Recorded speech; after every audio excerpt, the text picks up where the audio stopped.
Yes, I hope you are quite well. These are white powder overlays. Just open this. You will need to extract this. I provide WinRAR files. This is about 183 MB and I will compress it. Don't worry, it's not huge. And these are overlays, high quality JPG image.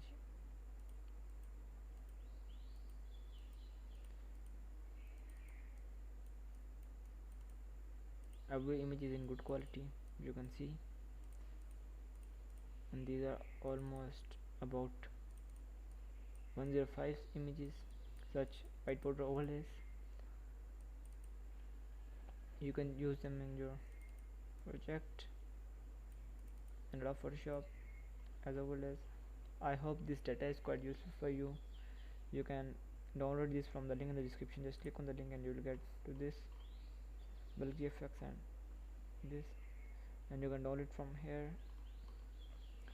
I hope this data is quite useful for you, so please don't forget to subscribe my channel and also like this video.